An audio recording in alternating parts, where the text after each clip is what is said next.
The new Audi S5 has staggering amounts of grip. Switch off the ESP, dial in 6,000 RPM, and an abrupt standing start elicits barely a squeak from the tyres. When Audi says 0 to 62 miles per hour in just 5.1 seconds, we absolutely believe them. Foot down, off the line, the S5 simply flies. But then, with a Quattro four-wheel drive system and 4.2 litres of petrol V8, that's really not a surprise. The latest addition to Audi's rapidly expanding model range, the S5 is a seriously smooth operator. The German car makers already added an SUV and a supercar to its portfolio.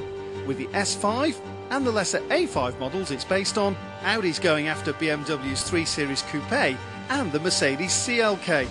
And we're telling you right now, these established players had better watch out. Why?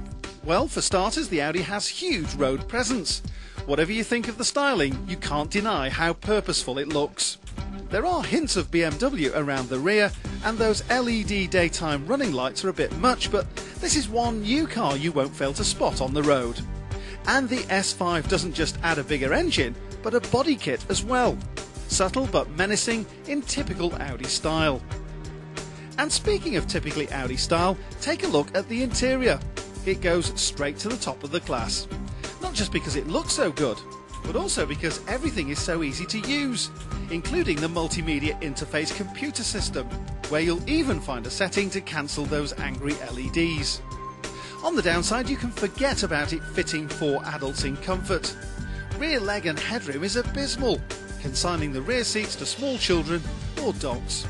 Still, you won't need them for luggage. The S5's boot is genuinely huge. Press the starter button and the gauges flick round to maximum, so you can't help noticing the speedometer runs to 200 miles per hour. Okay, it's actually limited to 155 mph, but muted snarling from the V8 quickly clears up any concerns about the adequacy of its 349 brake horsepower.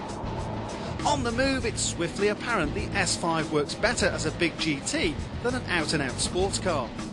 Grip, as we've established, is hardly an issue. The S5 rides well, is easy to drive and covers the ground very rapidly. But the steering's a little too light and lacks genuine feel.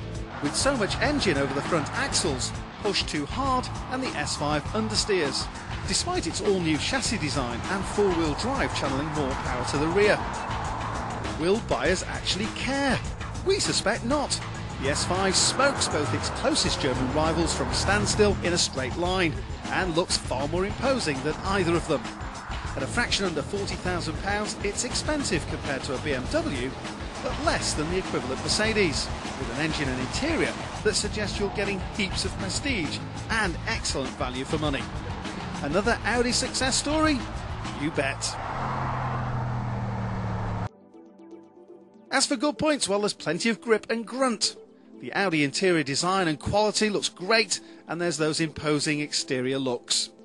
On the downside, the steering's too light and lacks feel, there's those aggressive LED running lights, and there's restricted rear seat practicality.